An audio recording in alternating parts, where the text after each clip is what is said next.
विद्यार्थियों, स्वागत है आपका साइंस जोन में, जहां आप क्लास 8 की साइंस का स्टडी कर रहे हैं और साइंस के चैप्टर फर्स्ट के बारे में हम लोग पढ़ रहे हैं। जैसा कि मैंने बताया था कि विद्या भारती के पाठ्यक्रम पर आधारित हमारा ये विज्ञान का पाठ्यक्रम चल रहा है और उसके पहले चैप्टर के दूसरा वीडियो लेकर के हम उपस्थित हैं। आज हम लोगों ने पहले चैप्टर में चरक के बारे में पढ़ा था, महान ऋषि चरक के बारे में पढ़ा था और भारतीय वैज्ञानिक परिचय की दूसरी कड़ी में आज हम दूसरे वैज्ञानिक होमी जहांगीर भाभा के बारे में स्टडी करेंगे। दोस्तों, होमी जहांगीर भाभा का जन्म 30 अक्टूबर 1909 ईस्वी को हुआ था।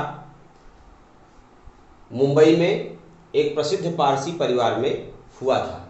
इनके पिता का नाम जहांगीर भाभा और माता का नाम मेहराना था।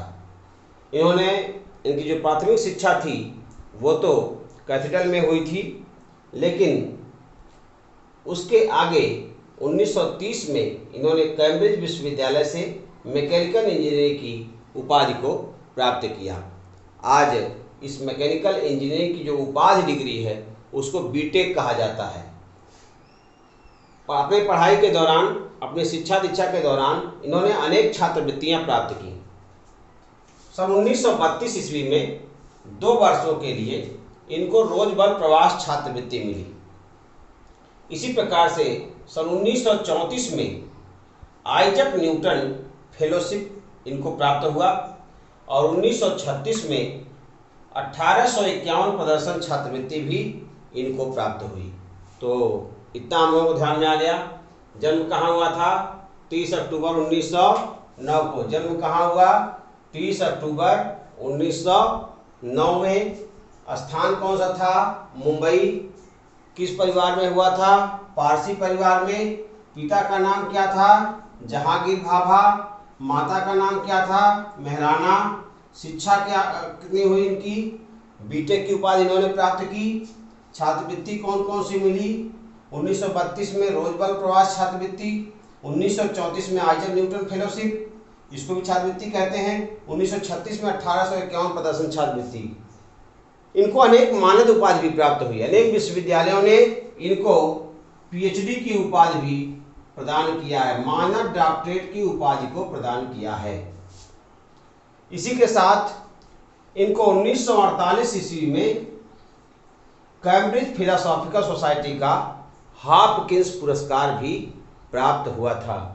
1948 ईस्वी में कैम्ब्रिज विश्वविद्यालय का फिलोसॉफिकल सोसाइटी, जो कैम्ब्रिज विश्वविद्यालय में कैम्ब्रिज फिलोसॉफिकल सोसाइटी थी, उसने एक प्रसिद्ध स्कॉलरशिप पुरस्कार रखा था इन्होंने, और इस पुरस्कार में का नाम था हॉपकिंस पुरस्कार, और इनको हॉपकिंस पुरस्कार भी प्राप्त हुआ था। इस प्रकार भाभा हमारे देश के बहुत ही होनहार और मेधावी वैज्ञानिक थे। भौतिक विज्ञान के क्षेत्र में आपकी बहुत अधिक रुचि थी। और अब आइए हम देखते हैं भाभा की भौतिक विज्ञान यानी विज्ञान को भाभा की देन कौन कौन सी उपलब्धियां इन्होंने प्राप्त की अपने जीवन काल में। मित्रों, भारत अगर आज परमाणु संपन्न देशों की श्रेणी में खड़ा है तो उसका श्रेय डॉक्टर होमी जहांगीर भाभा को जाता है।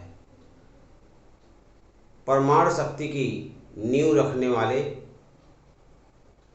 प्रथम वैज्ञानिक हमारे देश में होमी जहांगीर भाभा ही थे। आइए विज्ञान के क्षेत्र में उनके योगदान को देखते हैं। दोस्तों, 1937 में वैज्ञानिक हैटलर के साथ मिलकर cascade theory of electron showers पर इन्होंने काम किया और cascade theory of electron showers नाम से एक सिद्धांत दिया, जिसे भाभा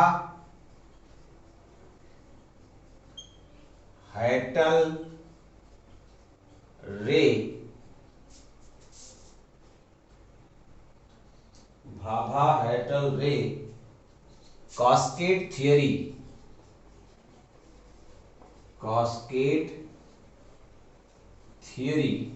या थ्योरी के नाम से भी जाना जाता है। इस cascade theory of electron showers को भाभा हैटल रे कास्केड थ्योरी के नाम से भी जानते हैं। दूसरा जो महत्वपूर्ण खोज इनका था वो कॉस्मिक किरणों की खोज इन्होंने की थी।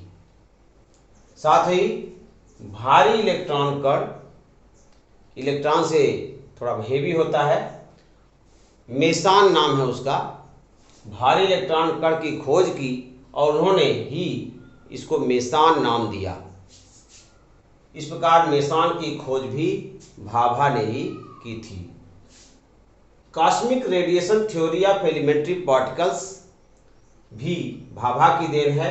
साथ ही क्वांटम थ्योरी भी भाभा की ही देन है। इस प्रकार आज अगर हम परमाणु के क्षेत्र में नाम लेते हैं तो भाभा का नाम नंबर 1 पर आता है। कैसे? भाभा का भारत को क्या देन थी, आइए इस पर चर्चा कर लेते हैं। मित्रों, भारत के लिए भाभा कितने उपयोगी थे, भाभा ने भारत को क्या क्या दिया, इस दृष्टि से हम अगर देखना चाहेंगे तो देखते हैं 1942 में सबसे पहले वे रॉयल सोसाइटी में प्राध्यापक के रूप में नियुक्त हुए। उसके पश्चात 1948 में भाभा ने परमाणु ऊर्जा आयोग की स्थापना की। हम सब जानते हैं अपना देश 15 अगस्त 1947 को आज़ाद हुआ था और 1948 में ही भाभा ने परमाणु ऊर्जा आयोग की स्थापना। प्रखर बुद्धि के धनी भाभा 1955 में अप्सरा नामक रिएक्टर की स्थापना किए। 1960 में उन्होंने एक दूसरा रिएक्टर चालू कर दिया जिसका नाम साइरस रखा गया। 1961 में ही उन्होंने एक तीसरा रिएक्टर भी चालू किया जिसका नाम जेरलिना रखा गया। इस प्रकार से 1955 से 1961 के बीच में इन्होंने तीन रिएक्टर स्थापित किए, अप्सरा, साइरस और जेरलिना। मित्रों, ये सब जितना भी मैं आपको दे रहा हूँ ये सब आपकी बुक में है, आपके एग्जाम के लिए बड़ा उपयोगी है। 1945 में भाभा ने JRD टाटा से मिलकर Tata institute of fundamental research की स्थापना की और इनके ही कहने पर इस संस्थान की स्थापना की गई। 1948 में अणुशक्ति आयोग की गठन किया इन्होंने भारत सरकार से मिलकर और उसके प्रथम अध्यक्ष के रूप में भाभा ने अपना पद सुशोभित किया। 1951 में इन्हें भारतीय विज्ञान कांग्रेस का अध्यक्ष बना दिया गया और 1963 में भारतीय राष्ट्रीय विज्ञान संस्थान के अध्यक्ष के रूप में इनको स्थान दिया गया। 1954 में वह दिन आया जब अणु विज्ञान के क्षेत्र में योगदान करने के लिए भारत सरकार ने इनको पद्म भूषण सरकार की उपाधि प्रदान की, पद्म भूषण देकर सम्मानित किया। मित्रों, हम सब जानते हैं जो जितना ही अधिक उपयोगी होता है ईश्वर उसको उतना ही जल्दी हमसे दूर ले जाते हैं। अंत में वह दुखद दिन भी आ गया जब भाभा एक छोटे से बहुत बड़े अंतर्राष्ट्रीय कार्यक्रम में जा रहे थे। एक शांति मिशन था, अंतर्राष्ट्रीय परिषद में भाग लेने जा रहे थे और एयर इंडिया का बोइंग 707 विमान दुर्घटनाग्रस्त हो गया। उसी में भाभा भी थे। मित्रों, वह दिन 24 जनवरी 1966 का वह दिन एक भारत के लिए काला दिन के रूप में आया दिन कौन सा था, वह तारीख कौन सी थी, हम यहाँ नोट कर लेते हैं। 24 जनवरी 1966। 24 जनवरी 1966 को भाभा की यह लीला समाप्त हो गई और एक महान वैज्ञानिक, भारत की दिशा और दशा को निर्धारित करने वाला, भारत में विज्ञान के क्षेत्र में बहुत बड़ा काम करने वाला एक महान वैज्ञानिक, भारत ने उसे खो दिया। वह दुखद दिन हम सबके बीच में दोबारा ना आए, हम ऐसी कल्पना करते हैं। हमारे देश के वैज्ञानिक खूब आगे बढ़ें और देश का नाम रोशन करें, यही हमारी कामना रहती है। इतने अच्छे अच्छे वैज्ञानिकों के बारे में अनेक पुस्तकों में इनका नाम तक नहीं आता है। हमारे देश में ऐसे महान वैज्ञानिक हुए, अनेक पुस्तकों में इनके बारे में कहीं नाम तक नहीं आता है। शायद इसीलिए विद्या भारती ने अपने पाठ्यक्रम में अपने देश के वैज्ञानिकों का, भारतीय वैज्ञानिकों का हम सबसे परिचय कराने के उद्देश्य से यह पाठ्यक्रम बनाया है। मित्रों, यह बहुत ही उपयोगी है और ये जितना भी मैं आपको दे रहा हूँ ये सब आपकी पुस्तक का है, इसलिए आप सब इसे याद कर लें, इससे आप नोट्स भी बना लें, इसका आप स्क्रीनशॉट भी ले सकते हैं। लीजिए, बीच बीच में आपको स्क्रीनशॉट ले लेनी चाहिए, तो ये स्क्रीनशॉट भी आप ले सकते हैं। और अगला वैज्ञानिक जो आपके पाठ्यक्रम में है उसके बारे में हम अगले वीडियो में आपके साथ मिलेंगे।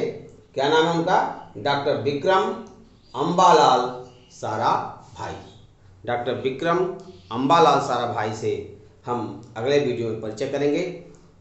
इस वीडियो में इतना ही। अगर वीडियो अच्छा लगता है तो इसे आप हमारे वीडियो को लाइक ज़रूर करें और अगर अभी तक अगर आपने हमारे चैनल को सब्सक्राइब नहीं किया है तो कृपया हमारे चैनल को सब्सक्राइब कर लें, जिससे हमारा नया वीडियो तुरंत जैसे ही अपलोड होगा आप तक पहुंच जाएगा।